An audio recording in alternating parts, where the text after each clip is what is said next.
여러분 안녕하십니까. 최강피트 생물 강좌 엄태석이고요. 이번 시간에는 다음 시간에 이어서 이제 6번 문제 풀도록 함께 보시죠. 자, 다음은 현생 척추동물의 개통수를 나타낸 것입니다. 라고 나왔어요. 그죠? 현생 척추동물이라고 하는 건 뭐냐?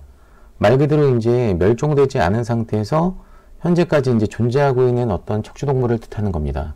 그러니까 멸종되지 않았다라는 얘기예요, 이가. 그죠? 그러니까 멸종되지 않은 생물인데, 일단은 이제 왼쪽이 이제 과거가 되는 거고, 시간적으로 봤을 때 오른쪽으로 가면 이게 이제 현재라고 얘기할 수 있고요. 지금 현재 나와 있는 먹장어, 칠성장어, 연골어류, 뭐 조개어류 이런 애들이 모두 현재 존재하고 있는 멸종되지 않은 현재에 있는 종이라고 얘기할 수 있는 거죠. 그죠? 그래서 과거에는 멸종된 종들이 이제 여기 개통학적으로 막 존재를 하고 있을 거야.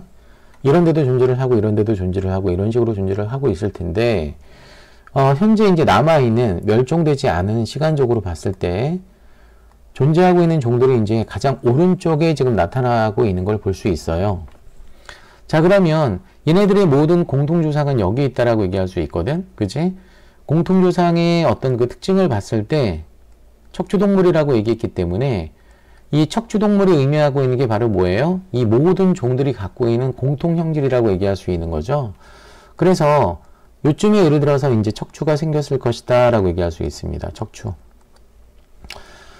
참고로 이제 먹장어류하고 이제 칠성장어류를 한번 보시게 되면, 우리한테 이제 많이 익숙하지 않은 종들인데, 얘네들을 우리가 이제 원구류라고 하는 어떤 명칭을 씁니다.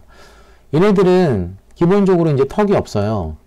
우리가 알고 있는 척추동물들은 뭐 상어도 턱이 있고, 그죠? 고래도 턱이 있고, 그죠? 사람도 턱이 있고, 자, 이런 식으로 호랑이도 턱이 있는 거에 반면에, 자, 이 공통조상에서 파생된 척추동물 중에서 가장 원시적인 애들이 바로 원구류에 해당이 되고요. 얘네들은 턱을 갖고 있지 않습니다.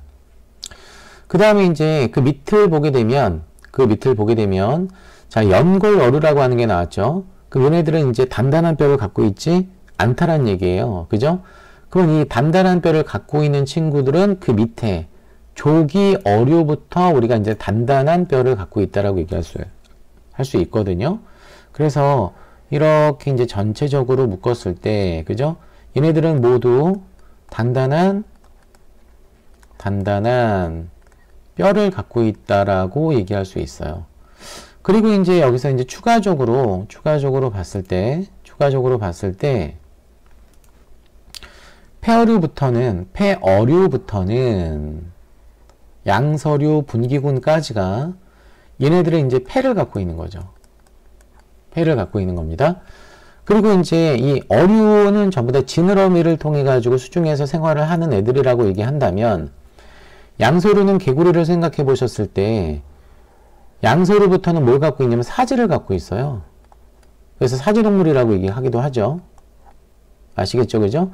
자, 그러면 지금 이런 식으로 제가 묶었을 때 각각에 해당하는 어떤 파생형질이 시간이 지남에 따라서 생겼다라고 얘기할 수 있거든요. 그죠? 그래서 이제 공유파생형질 기억에 해당하는 것은 뭐다? 경골이다. 경골. 즉, 단단한 뼈를 이때 갖게 됐을 것이다. 라고 얘기할 수 있는 거죠. 요거를 이제 한자로 우리는 경골, 물은뼈는 연골, 이렇게 보통 얘기를 하는 겁니다. 그죠? 그 다음에 이제 폐어류, 양서류, 분기군, 얘네들의 이제 공통적인 조상형질이나 혹은 파생형질을 얘기를 할 때는, 자, 여기 시점에서 일단 파생이 됐다라고 얘기할 수 있는 거거든요. 요게 바로 이제 폐호흡을 한다는 얘기죠. 폐를 갖고 있다, 허파를 갖고 있다. 그죠? 그리고 이제 양서류와 이제 분기구는, 그죠? 아까 사지를 갖고 있다라고 하는 공통점이 있는 거죠. 사지. 그죠? 자, 그리고 이제 마지막에 이 분기군에 대해서 잠깐 얘기를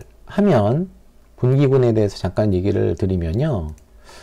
이 분기군들은 양서류를 양서류보다 약간 진화가 된, 일반적으로 우리가 생각해 봤을 때 파충류나 그 다음에 조류나 포유류가 여기에 해당이 되거든요. 자, 얘네들은 모두 체내 수정을 하죠. 양서류까지는 체외 수정을 하는데 얘네들은 체내 수정을 한다는 얘기는 상대적으로 어떤 양서류 위에 있는 어떤 양서류를 포함한 위에 있는 어떤 종들보다는 자, 물에서 떨어져서 산다는 얘기예요. 그래서 얘네들은 육상 생활에 완전히 적응했다라고 얘기할 수 있어요. 완전히 적응한 동물이다라고 얘기할 수 있거든요. 그런데 우리가 이제 만물의 어떤 그 만물이라고 하는 거 여기서 이제 생물을 뜻하는 건데 지구상에 있는 모든 생물이 기원은 어디라고 보냐면 수중에서 이제 육상으로 진화가 됐다라고 얘기할 수 있기 때문에 실제로 발생학적인 어떤 특징을 보게 되면 얘가 이제 배아에서 얘가 이제 성체로 즉 개체로 어때 발생하는 과정을 보게 됐을 때 항상 물이라고 하는 환경에서부터 얘네가 이제 발달 과정이 일어난다는 얘기죠. 자, 그렇기 때문에 이런 분기군에 해당하는 체내 수정하는 동물들 같은 경우는 배아 시기 때 알이나 모체 자국 내에서 수중 환경을 만들어줘야 되기 때문에 얘네들은 양막을 갖고 있습니다. 그래서 이런 어떤 그 파충류와 조류와 포유류를 묶어서 우리는 뭐라고 얘기해? 유양막류라고 얘기하는 거죠. 유양막류라고 어때 우리가 표현하는 겁니다. 아시겠죠? 그죠? 반면에 이제 양서류까지 먹장어에서부터 양서류까지는 양막을 갖고 있지 않기 때문에 얘네들을 이렇게 묶게 되면은 무양막류라고 얘기할 수 있는 거죠. 무양막류는 양막을 갖고 있지 않기 때문에 발생 과정에서 필요한 물을 그죠? 어디에서? 서식지에서 어때 제공을 해줘야 된다라고 하는 특징을 갖고 있어요. 자, 이 자료에 대한 설명으로 옳지 않은 것은 그룹 A는 단계통군이다 라고 나왔는데 자, 이 단계통군이라고 하는 거는 우리가 이제 계통군에서 얘기를 했을 때 단계통군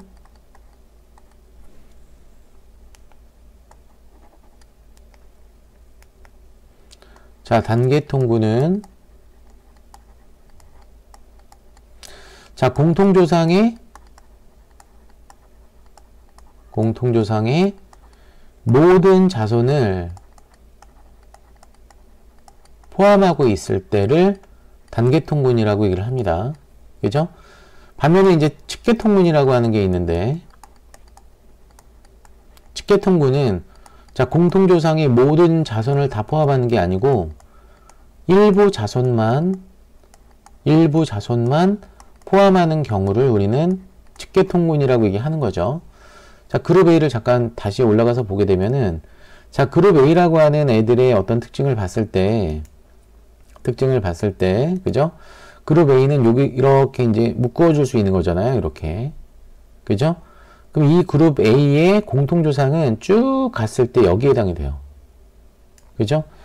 자, 여기에 해당하는 이 공통조상이 존재를 하고 있는 건데 이 공통조상의 모든 자손은 얘네만 있는 게 아니고 양서류와 분기군까지 다 포함을 해줘야 되는 거죠. 자손이. 그죠? 그래서 모든 자손을 포함한 게 아니고 얘는 일부 자손만 포함을 했기 때문에 이거는 계통군으로 따져봤을 때 단계통군이 아니고 뭐란 얘기예요? 측계통군이다 라고 얘기할 수 있는 거죠. 그죠? 자, 그렇기 때문에 그룹 A는 단계통군이 아니라 측계통군이다 라고 얘기할 수 있어요. 측계통군. 자, 그리고 이제 그룹 B를 잠깐 보시게 되면 그룹 B는 아까 양서류하고 분기군, 그 분기군의 파충류, 조류, 포유류가 여기에 포함이 되는 거죠. 그렇기 때문에 이제 사지동물 맞고요. 분기군 스몰 a의 배아는 양막으로 둘러싸여 있다라고 나왔어요. 그죠? 당연하죠. 그래서 아까 A의 배아는 유양막류라고 얘기했죠. 육상 생활에 완전하게 적응한 동물이다. 경골성 골격은 공유파생형질 기억에 약간 해당이 된다라고 얘기했고요. 그죠? 자, 그룹 A와 B는 모두 스컬이라고 하는 두개골을 갖습니다. 자, 그렇기 때문에 여기서 이제 틀린 것은 몇 번 여러분? 1번이 틀렸다라고 얘기할 수 있겠네요. 자, 7번 문제를 잠깐 보도록 할까요? 자, 그린 다와 다는 관다발 식물의 유조직, 후각조직, 후벽조직을 자, 순서 없이 나타낸 것이다 라고 나왔어요. 그죠? 이 관다발 식물은 양치, 그 다음에 종자식물을 관다발 식물이라고 얘기를 합니다. 일단은 유조직과 후각조직 같은 경우는 유조직이 가장 부드럽고요. 후각조직, 후벽조직으로 갈수록 좀 딱딱한 느낌이 있는데, 자, 유조직과 후각조직은 1차 세포벽만 있어요. 1차 세포벽만 갖고 있는 게 특징이죠. 또 하나, 여러분들 이제 그 유조직 같은 경우는 굉장히 대사가 활발합니다. 대사가 활발하다. 그래서 여육세포가 대표적으로 여육세포 등 이런 애들이 이제 유조직에 해당이 된다라고 얘기할 수 있고요. 후각조직 같은 경우도 1차 세포벽밖에 없기 때문에 상당히 부드러운 어떤 특징을 갖고 있는데, 후각조직의 대표적인 애가 뭐가 있냐면, 우리 이제 샐러리 같은 거 이제 뜯었을 때 이렇게 이제 실 같은 거 나타나죠. 그죠? 그래서 이 샐러리의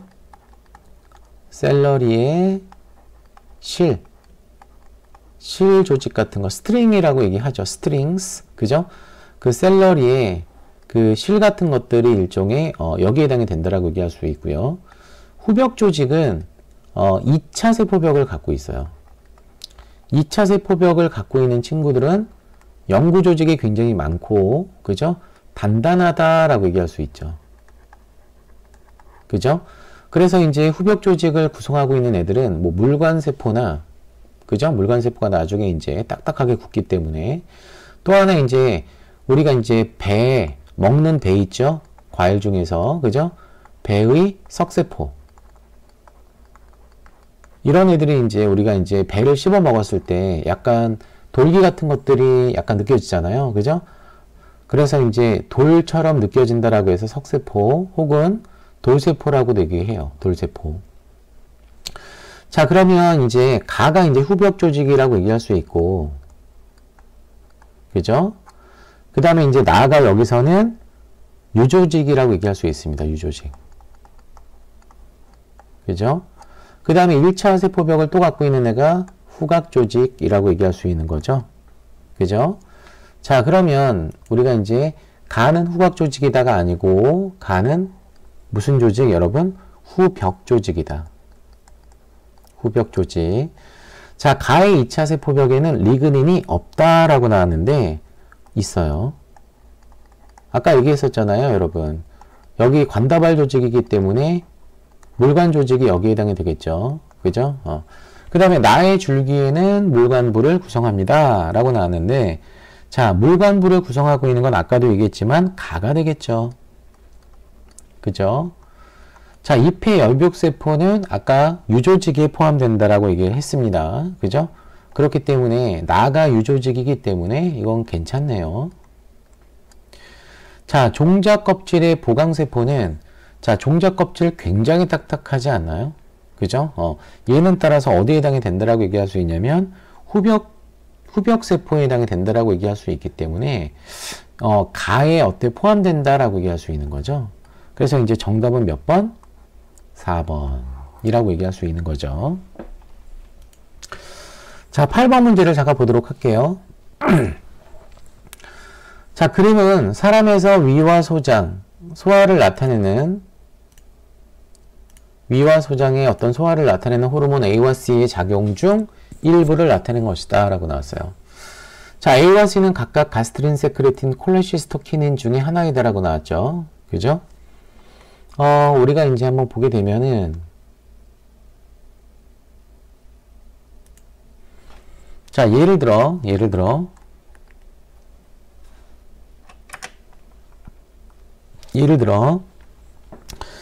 자, 위의 뇌분비세포에서 나오는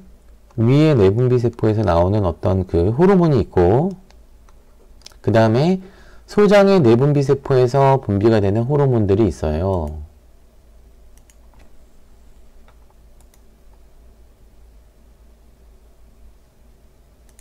잠깐 보도록 할게요. 자, 그래서 위에 내분비선,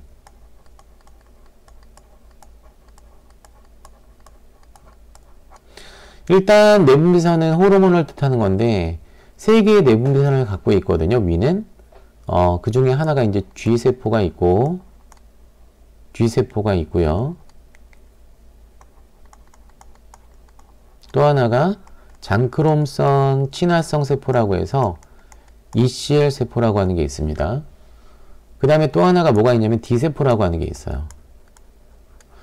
자, G세포에서 분비되는 호르몬은 말 그대로 이제 G에서 가스트린이라고 하는 호르몬이 분비가 되고요.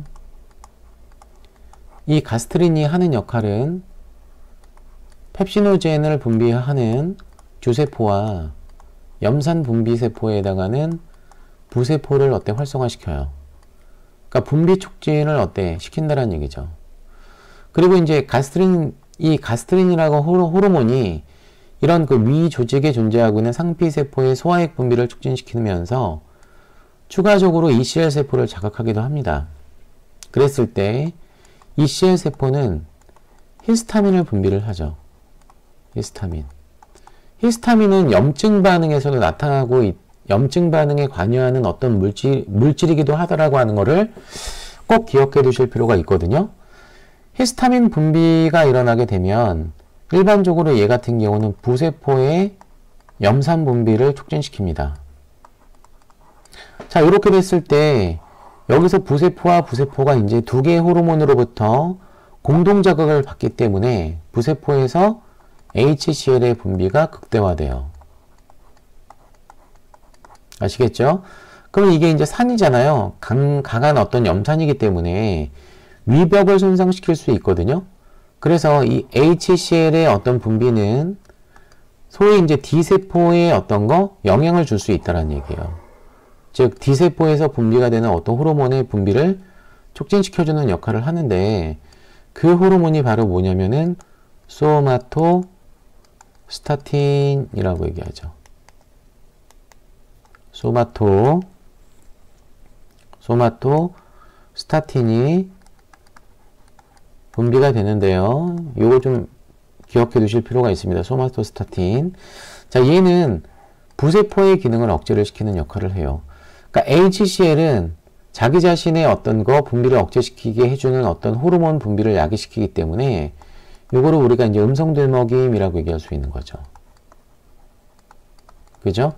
음성되먹임이 일어나야 되는 이유는 위벽 손상을 막기 위해서 그런 거예요. 그러니까 얘가 하는 역할은 위벽을 보호하는 역할을 하는 거죠. 간접적으로. 그죠? 자, 그 다음에 이제 소장에서도 이제 호르몬이 나오는데, 소장 중에서 12지장이라고 하는 영역에서 호르몬이 나오기 때문에 공장과 회장에서 나오지 않습니다. 12지장의 내분비선이라고 얘기를 하죠.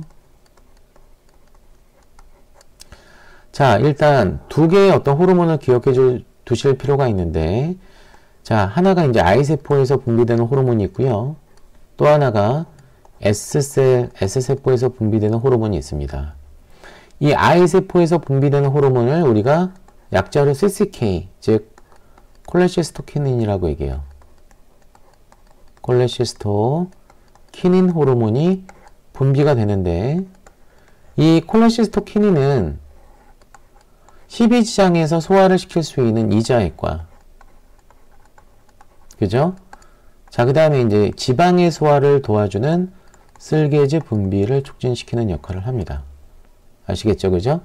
자, 그러면 여기서는 이자액은 굉장히 다양한 어떤 소화액이 나오는데, 주로 여기서는 소화효소가 나와요. 주로 소화효소가 분비가 됩니다. 그죠? 그런데 이제 12지장으로 내려간 어떤 음식물을 위에서 내려갔기 때문에 염산과 범벅이 되어 있을 거 아니에요. 그죠? 그러면 염산과 범벅이 되어 있으면 산성 음식물이라고 얘기할 수 있는 거잖아. 그런데 12지장 내강에서의 효소의 적정 pH는 알칼리성, 즉 염기성이기 때문에, 그죠? 중화시킬 필요가 있겠죠. 그죠? 그래서 S세포는 세크레틴이라고 하는, S니까, 그지?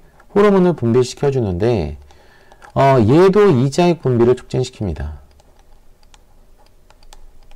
자, 그런데 위에서 CCK가 분비시키는 이자액은 주로 이제 소화효소를 분비시킨다라고 한다면, 세크레틴에 의해서 분비가 되는 이 자액은 얘는 중탄산 나트륨이라고 하는 탄산수소 나트륨의 분비를 촉진시키는 역할을 해요. 주로 물과. 그래서 요거는 염기성 물질이라고 하는 거 여러분들이 아셔야 되고요. 얘가 지금 산성 음식물을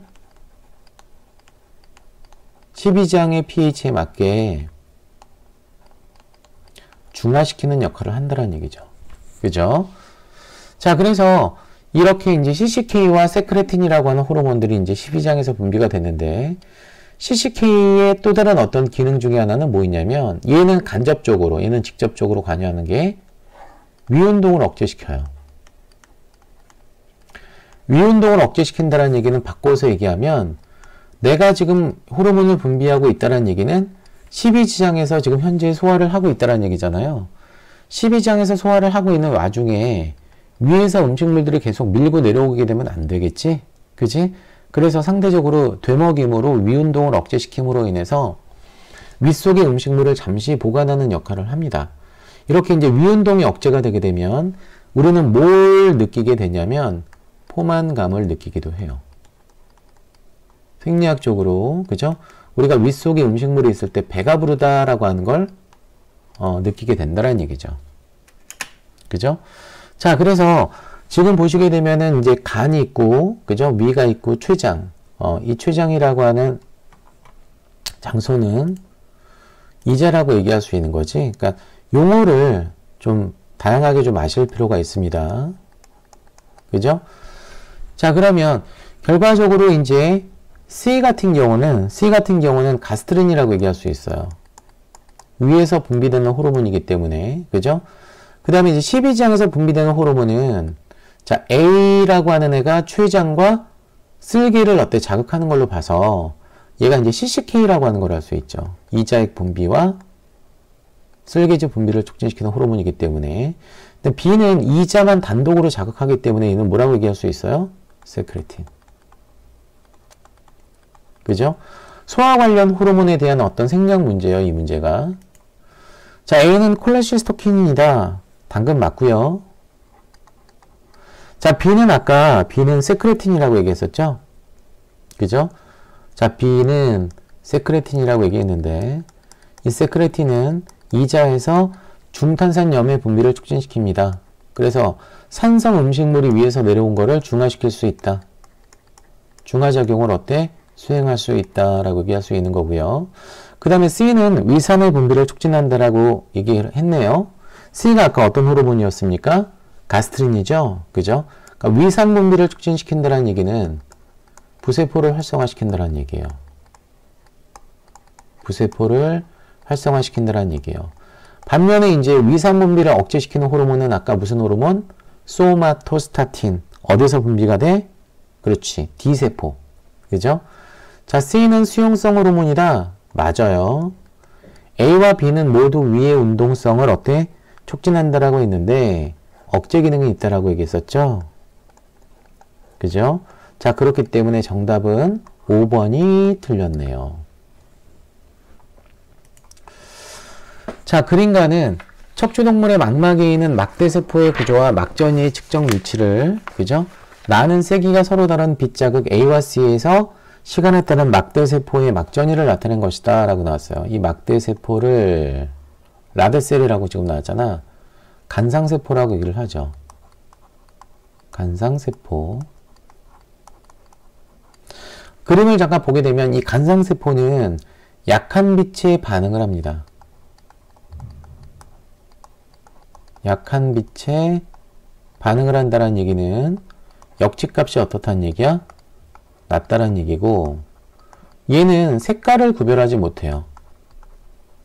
색깔을 구별할 수는 없어요. 색깔 구별을 해주는 세포는 뭐죠, 여러분? 원추세포나 원뿔세포라고 얘기를 하죠. 그죠? 자, 그러면 세기가 서로 다른 빛의 자극을 받았을 때, 그죠? 이 막대세포 내에 막전이 변화가 생길 거예요. 그죠? 이걸 우리는 뭐라고 얘기하냐면 감각 수용기이기 때문에 수용기 전이라고 얘기를 하는 거죠. 수용기 전이. 그지? 자, 구조적인 어떤 해부적인 어떤 구조를 봤을 때 이 바깥 분절을 뭐 외분절, 안쪽 분절을 내분절, 그쵸? 자, 그 다음에 이 밑에 보게 되면 이 핵이 있는 이 부분 있죠? 여기를 세포체라고 얘기를 합니다. 핵과 세포질이 있는 이 부분, 그 다음에 이제 시냅스 말단을 갖고 있는 이 부분을, 그죠? 이 부분을 기저분절이라고 얘기해요. 바깥 분절의 어떤 특징을 보게 되면 이렇게 동그란 원반 모양의 디스크가 있고요. 그죠? 이 디스크 막에 로놉신이라고 하는 감광색소를 갖고 있어요. 무슨 색소를 갖고 있다고요, 여러분? 감광색소. 자, 그러면 일단 이 그래프 상태에서 보게 되면 빗자극이 어때? 주어지기 전까지가 막전이가 높은 걸 볼 수 있어요. 그죠? 그래서 이때는 어둠 조건이라고 볼 수 있고요. 빛을 자극 줬을 때는, 그죠?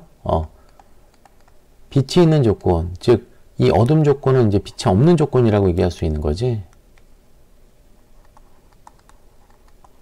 그래서 빛이 주어지게 되면 막전이가 지금 뭐가 된 걸 볼 수 있냐면, 그죠?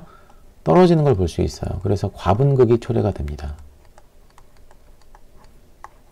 이게 이제 간상세포의 좀 특이한 특징이에요. 일반적으로 이제 세포들이 자극을 받았을 때 감각수용기 세포들이 다수는 어떻게 돼? 막전이가 올라가요. 막전이가 올라가거든? 그지? 양이온 같은 것들이 이제 세포 안으로 들어와서 전압이 어때? 높아지는 어떤 경향성을 보통 보이는데 이런 어떤 시각세포 같은 경우는 오히려 빛자극을 받았을 때 외부로부터 자극받았을 때 자, 이렇게 막전이가 떨어지는 걸 볼 수 있어요. 자, 그러면 일련의 이제 과정을 한번 보자 이거죠. 일련의 이제 과정을 한번 봅시다.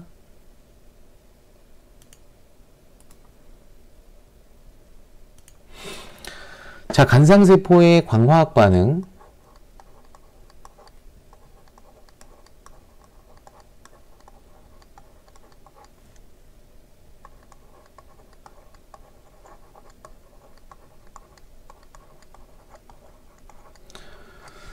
자, 아까 얘기한 디스크막에 존재하고 있는, 그죠? 로놉신이라고 하는 어떤 감광색소가 있는데, 자, 외부에서 이제 빛자극이 주어지게 되면, 그 로놉신이 광자를 흡수하겠죠. 빛을 흡수하겠죠. 그쵸? 자, 빛을 흡수하게 되면은 막전이가 어때? 바뀐다라고 얘기했잖아. 그지? 왜 그러냐면, 로놉신이 활성화돼요, 이때. 이 로놉신이 활성화되는데 이 로놉신 자체가 쥐단백질 수용체예요. 쥐단백질 수용체, 연결 수용체라고 얘기할 수 있거든요. 그럼 얘가 이제 활성화되게 되면 그 다음 단계에서 쥐단백질을 어때? 활성화시키는데 걔를 우리는 뭐라고 얘기해? 트랜스듀신이라고 얘기하죠. 트랜스듀신, 그죠? 얘가 이제 활성화되고요. 이 친구가 활성화되고요. 트랜스듀신이 어때? G단백질, G프로테인이라고 얘기할 수 있거든. 그치? 그럼 얘가 활성화되게 되면은 효과기 단백질이 활성화되는데 걔가 자, 포스포 디 에스터라제 혹은 에스터라이스가 활성화됩니다. 자, 이 포스포디에스터레이스라고 하는 애가 이제 효과기 단백질인데요. 그죠? 얘가 효과기 단백질이잖아요. 이 효과기 단백질이 하는 역할은 뭐냐면은 cGMP나 cAMP를 어때요? 가수분해시켜요. 여기서는 사이클릭 GMP라고 하는 물질을 GMP로 가수분해시키는 일종의 인산 2에스테르 가수분해 효소라고 얘기할 수 있어요. 자, 그렇게 되면은 여기서 이제 평상시에 세포막에는 나트륨 채널이 존재를 하고 있는데 그 채널이 바로 cGMP 의존적 소듐 채널, 나트륨 채널이 평상시엔 열려있던 애가 불활성화됩니다. 아시겠죠? 그죠? 그런데 이제 나트륨이라고 하는 애가 나트륨 칼륨 펌프 때문에 항상 세포 외부에 어떤 농도가 높기 때문에 채널 게이트가 열리게 되면 안으로 계속 나트륨이 들어오는 거죠. 퍼내고 들어오고 퍼내고 들어오니까, 그지? 그러면 이것 때문에 이 나트륨 채널 때문에 평상시에 어떤 막전이가 아까처럼 빛이 없을 때 높았다가 얘가 이제 문을 닫아버리게 되면 들어올 수 있었던 나트륨이 못 들어오잖아. 그치? 못 들어오기 때문에 막전이가 떨어져요. 아시겠죠? 그죠? 막전이가 하강이 되거든요. 이거를 우리는 뭐라고 얘기해? 과분극이라고 얘기한다는 얘기야. 그럼 이게 아까 얘기한 여러분, 그죠? 바깥 분절에서 일어난 어떤 그 막전이가 내분절과 신경세포체를, 그죠? 통해서 어디까지 전달이 되냐면 기저분절까지 전달이 된다는 얘기예요. 자, 그러면 이것 때문에 시냅스 말단에서 이제 신경 전달 물질이 분비가 되는데, 글루탐산이 분비가 되는데, 글루탐산은 칼슘이 어때? 많이 들어왔을 때 분비량이 증가하거든요. 그래서 얘는 채널이, 이 부위에는 전화부존성 채널이 존재를 하죠. 전화부존성 칼슘 채널이 불활성화됩니다. 전화부존성 채널은 여러분들이 잘 아시겠지만 특정 전압, 전위차 이상이 됐을 때 열리는 채널이기 때문에 막전위가 떨어지게 되면 얘가 열렸던 것들이 많이 닫힐 수밖에 없겠지. 자, 그렇기 때문에 이것 때문에 신경 전달 물질이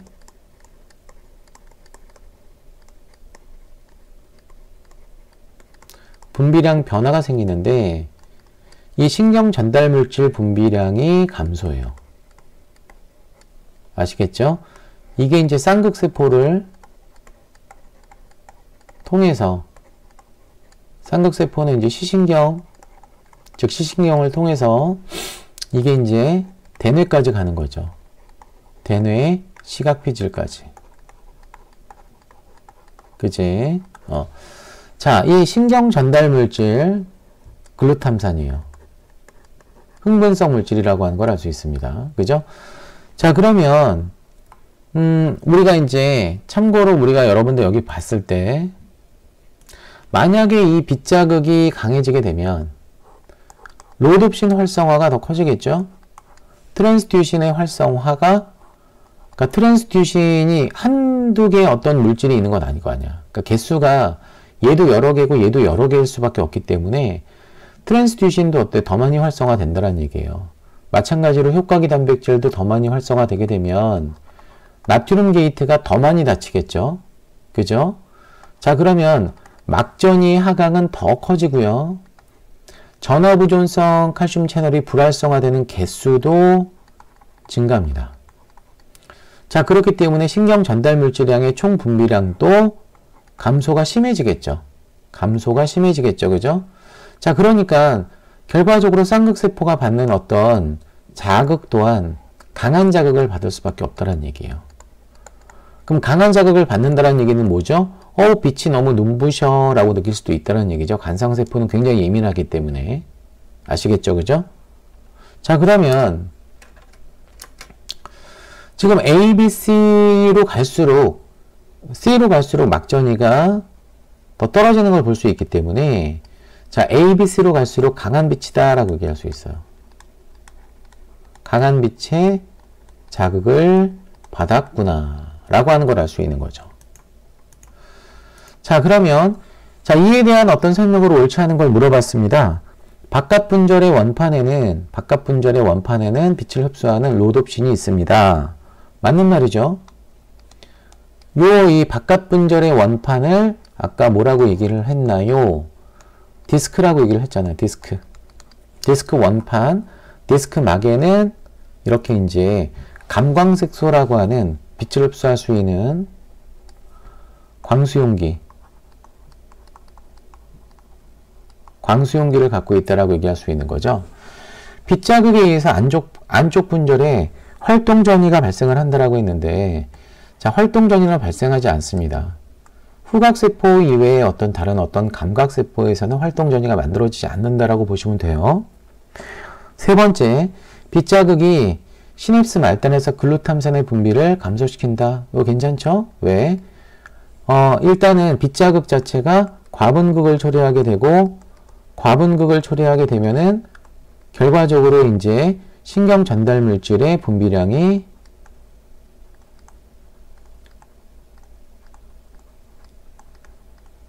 감소한다라고 얘기했잖아요. 그죠? 괜찮습니다. 자, 빗자극이 없을 때 바깥 분절의 세포막은 탈분극 되어 있다. 일단은 이게 이제 휴지막전이라고 볼 수도 있는데, 신경세포에 비해서는 탈분극이라고 해도 상관은 없습니다. 그죠? A와 C 중에서 가장 막전이가 떨어진 애가 누구죠? C죠. C이기 때문에 가장 강한 빛의 자극을 받았다라고 얘기할 수 있겠네요. 5번도 괜찮기 때문에 정답은 따라서 몇 번 여러분? 1번이, 2번이 어때? 여기선 틀렸다라고 얘기할 수 있겠습니다. 그죠? 자, 10번 문제를 제가 볼게요. 다음은 사람의 혈액세포의 종류와 특성에 대해서 알아본 실험이다. 혈액세포. 혈액세포를 우리는 뭐라고 얘기하니? 혈구라고 얘기하지, 혈구. 혈구. 자, 김자액은 메틸렌블루, 에오신, 아주르 B의 혼합 염색약이다 라고 나왔어요. 그죠? 이 메틸렌블루는 보통 핵을 염색을 하죠. 주로 핵 염색. 그죠? 자, 에오신 같은 경우는 보통 이제 세포질을 염색을 해줍니다.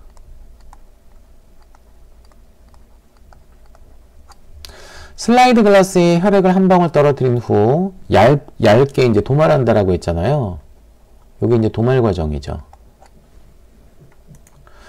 가해 슬라이드에 70%의 에탄올을 한 방울 떨어뜨린 후 말린다라고 했어요. 혈액을 떨어뜨린 상태에서 에탄올을 한 방울 떨어뜨렸다는 얘기는 혈구를 고정시키는 역할을 하는 거예요. 죽여서 살아있는 상태에 그대로 고정시키는 어떤 픽세이션 단계라고 얘기할 수 있고요. 그 다음에 김자액을 떨어뜨려서 염색하고 나서 흐르는 물로 여분의 염색액을 씻어낸다라고 했죠. 답원 과정이 염색 과정이라고 얘기할 수 있습니다. 그리고 나서 슬라이드 글라스를 커버 글라스로 덮고 나서 현미경으로 관찰한다라고 나왔어요. 최종적으로 이제 관찰이라고 얘기할 수 있겠죠, 여러분. 자, A와 C는 각각 적혈구, 림프구, 호중구 중에 하나인데, 자, 일단은 림프구하고 호중구는 핵을 갖고 있어요. 핵을 갖고 있는데 호중구라고 하는 애는 백혈구 계열이잖아. 그지? 그리고 얘는 과립구거든요. 과립구는 여러분들이 이제 그림을 봤을 때 이렇게 이제 비행가 소세지와 같은 이렇게 중간중간에 잘록잘록한 어떤 부분을 갖고 있는 핵을 가져요. 그래서 이 백혈구의 특징은 이런 핵을 우리는 분절핵이라고 얘기해요. 분절핵을 갖는다. 반면에 이제 림프구는 전형적으로 동그란, 그죠? 구형의 핵을 갖죠. 구형의 핵을 갖고 있고요. 과립구는 그만큼 또 이제 소낭도 많아요. 얘가 소낭이 없다라고 하는 건 아닌데 얘도 소낭을 갖고는 있죠. 하지만 상대적으로 이 C세포라고 하는 어떤 림프구는 이 A세포보다는 소낭이 적다란 얘기예요. 그래서 얘가 이제 호중구라고 얘기할 수 있고, 그 다음에 C는 원반형 핵을 갖고 있는 림프구라고 얘기할 수 있고요. 얘가 림프구라고 얘기할 수 있고요. 그죠? 핵이 없는 B세포가 적혈구라고 얘기할 수 있는 거죠. 그죠? 자, 이에 대한 설명으로 옳은 것을 보기에서 있는 대로 옳으면이라고 나왔거든요. 자, 나에서 70% 에탄올은 혈액세포를 픽세이션, 고정시키는 거 맞고요. 다에서 이제 김자에게 메틸렌블루는 핵을 염색을 한다. 그죠?